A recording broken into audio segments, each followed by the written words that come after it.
Bayangkan berjalan melewati sebuah kota di mana setiap bangunan menceritakan kisah yang berbeda. Sebuah candi yang lebih tua daripada banyak negara di dunia. Sebuah masjid dengan atap bertingkat khas Jawa, bukan kubah Timur Tengah. Jalan-jalan kolonial yang terasa seperti membeku dalam waktu. Dan gedung pencakar langit futuristik yang berdiri berdampingan dengan kerajaan kuno yang sudah ada berabad-abad sebelum Indonesia modern lahir. Itulah Indonesia. Dan hari ini kita akan membahas sesuatu yang masih belum benar-benar dipahami banyak orang di luar Asia Tenggara. Sejarah arsitektur Indonesia bukan hanya indah tetapi merupakan salah satu kisah arsitektur paling kaya dan paling beragam di dunia. Merupakan salah satu kisah arsitektur paling kaya dan paling beragam di dunia. Jika Anda menonton video ini sampai akhir, Anda akan memahami mengapa arsitektur Indonesia bukan sekadar tentang bangunan. Ini adalah tentang peradaban, perdagangan, agama, kerajaan, kolonialisme, identitas, dan perjuangan antara tradisi dan modernitas. Sebelum kita lanjut, jika Anda menyukai video tentang sejarah, budaya, arsitektur, dan kebangkitan peradaban Asia, jangan lupa subscribe, like video ini, dan aktifkan lonceng notifikasi. Kami sedang berusaha mencapai 10.000 subscriber sebelum akhir bulan, dan dukungan Anda sangat membantu perkembangan channel ini. Assalamualaikum dan selamat datang kembali. Ketika orang membicarakan arsitektur terkenal di Asia, negara-negara seperti Cina, Jepang, India, atau bahkan Timur Tengah biasanya lebih dulu muncul dalam pikiran. Indonesia jarang menjadi negara pertama yang disebut. Tetapi justru itulah yang membuat kisah ini sangat menarik. Karena sejarah arsitektur Indonesia tidak dibangun hanya oleh satu peradaban. Ia dibentuk oleh banyak dunia sekaligus. Pengaruh India, perdagangan Cina, budaya Islam, kolonialisme Eropa, tradisi suku lokal, kerajaan kuno, globalisasi modern. Semuanya bertumpuk bersama di lebih dari 17.000 pulau. Dan ketika Anda mulai melihat lebih dekat, Anda akan menyadari bahwa Indonesia mungkin memiliki salah satu identitas arsitektur paling unik di Asia. Mari kita mulai dari awal. Jauh sebelum gedung pencakar langit modern muncul di Jakarta, masyarakat kepulauan Indonesia sudah membangun struktur yang sangat sesuai dengan lingkungannya. Rumah tradisional Indonesia bukan desain yang dibuat sembarangan. Mereka adalah solusi teknik. Di banyak daerah, rumah dibangun di atas tiang untuk melindungi dari banjir, hewan liar, kelembapan, dan panas tropis. Atap dibuat curam untuk menghadapi hujan deras.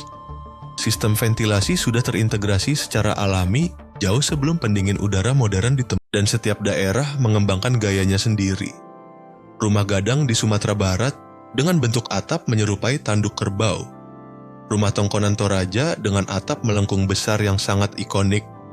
Rumah joglo di Jawa yang terkenal dengan struktur kayu elegan dan simbolisme filosofisnya. Ini bukan sekadar rumah. Bangunan-bangunan itu mencerminkan status sosial, spiritualitas, leluhur, dan identitas lokal.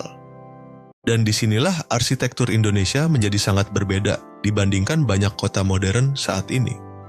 Arsitektur tradisional Indonesia sangat terhubung dengan budaya. Setiap bentuk memiliki makna. Setiap ukiran menceritakan kisah. Setiap struktur mencerminkan keyakinan tentang alam, komunitas, dan bahkan alam semesta itu sendiri. Sekarang inilah bagian yang mengejutkan banyak orang. Beberapa pencapaian arsitektur terbesar dalam sejarah Asia Tenggara dibangun di Indonesia lebih dari 1.000 tahun lalu. Ambil contoh Borobudur, sebuah candi Buddha raksasa yang dibangun pada abad ke-8 dan ke-9 di Jawa Tengah. Ini bukan hanya monumen Indonesia. Ini adalah salah satu candi Buddha terbesar di dunia. Bayangkan itu sejenak. Pada saat banyak wilayah dunia masih terpecah secara politik, kerajaan-kerajaan kuno di Indonesia sudah mampu membangun monumen batu raksasa dengan presisi matematika yang luar biasa. Dan Borobudur bukan satu-satunya. Ada juga Prambanan, kompleks candi Hindu besar yang didedikasikan untuk Trimurti. Menara-menara tingginya masih mendominasi pemandangan hingga hari ini. Yang membuat candi-candi ini semakin luar biasa adalah kenyataan bahwa mereka menunjukkan betapa terhubungnya Indonesia dengan peradaban global sejak berabad-abad lalu. Pengaruh agama India masuk ke Nusantara melalui perdagangan dan pertukaran budaya. Tetapi Indonesia tidak hanya meniru gaya asing. Indonesia mengubahnya. Hasilnya adalah arsitektur yang menjadi benar-benar khas Indonesia. Sekarang mari kita masuk ke bab besar berikutnya, kedatangan Islam. Hal ini sepenuhnya mengubah lanskap arsitektur Indonesia. Namun menariknya, arsitektur Islam Indonesia berkembang berbeda dibandingkan Timur Tengah. Banyak masjid awal di Indonesia tidak menggunakan kubah besar. Sebaliknya, mereka menggabungkan fungsi keagamaan Islam dengan tradisi arsitektur lokal. Atap bertingkat, tiang kayu, desain terbuka, struktur yang disesuaikan dengan iklim tropis. Masjid seperti Masjid Agung Demak menjadi simbol perpaduan antara budaya lokal dan pengaruh Islam. Dan inilah yang membuat Indonesia sangat unik secara arsitektur. Alih-alih sepenuhnya menggantikan tradisi lama, pengaruh baru justru sering menyatu dengan yang sudah ada. Sekarang mari kita bicara tentang arsitektur kolonial. Karena bab ini mengubah Indonesia selamanya. Ketika Belanda datang, mereka membawa gaya arsitektur Eropa ke Nusantara.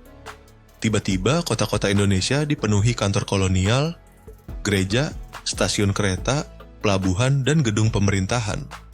Kota-kota seperti Jakarta, Bandung, Spamadong, Semarang, dan Surabaya menjadi pusat desain urban kolonial. Dan disinilah semuanya menjadi sangat menarik.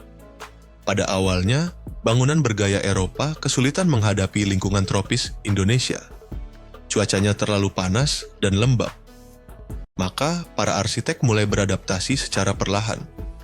Mereka membuat jendela lebih besar, langit-langit lebih tinggi, sistem sirkulasi udara yang lebih baik, beranda tertutup, koridor yang teduh.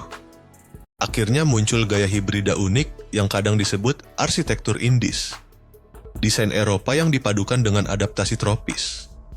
Dan banyak bangunan ini masih berdiri sampai sekarang. Sekarang inilah bagian yang mungkin tidak disadari generasi muda. Bandung pernah dijuluki Paris Van Java. Mengapa?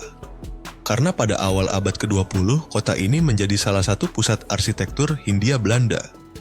Bangunan Art Deco menyebar ke seluruh kota. Bahkan sampai hari ini, Bandung masih memiliki beberapa contoh arsitektur Art Deco terindah di Asia. Dan ini menunjukkan sesuatu yang penting. Kisah arsitektur Indonesia bukan hanya kuno, tetapi juga modern. Setelah kemerdekaan, Indonesia memasuki fase arsitektur berikutnya. Pembangunan bangsa. Negara ingin memiliki arsitektur yang mencerminkan kebanggaan nasional, kemerdekaan, dan identitas modern. Terutama di bawah Presiden Soekarno, monumen besar dan bangunan modernis mulai bermunculan. Monumen nasional di Jakarta, jalan-jalan boulevard besar, gedung pemerintahan, stadion olahraga, hotel, balai konferensi. Indonesia ingin menunjukkan dirinya sebagai negara modern yang berdiri percaya diri di panggung dunia. Dan arsitektur menjadi bagian dari pesan itu. Sekarang mari kita lompat ke masa kini. Indonesia sedang memasuki transformasi arsitektur lainnya. Gedung pencakar langit modern mendominasi langit Jakarta. Bandara baru, kota industri baru, stasiun kereta cepat, proyek infrastruktur raksasa. Dan tentu saja Nusantara ibu kota masa depan Indonesia. Ini mungkin akan menjadi salah satu proyek perencanaan kota paling ambisius dalam sejarah modern Asia Tenggara. Karena Indonesia tidak sekadar membangun ibu kota baru. Indonesia sedang mencoba mendesain ulang bagaimana pembangunan didistribusikan ke seluruh negeri. Dan arsitektur akan memainkan peran besar dalam membentuk identitas masa depan itu. Namun di tengah semua modernisasi ini, ada satu pertanyaan besar. Bisakah Indonesia menjadi modern tanpa kehilangan jiwa arsitekturnya? Karena banyak negara berkembang pesat, tetapi perlahan kehilangan identitas budayanya. Gedung kaca mulai terlihat sama di mana-mana. Kota-kota mulai kehilangan keunikannya.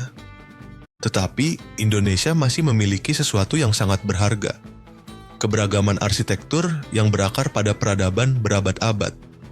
Dari candi hingga masjid. Dari rumah adat hingga kota kolonial. Dari jalan-jalan Art Deco hingga ibu kota futuristik.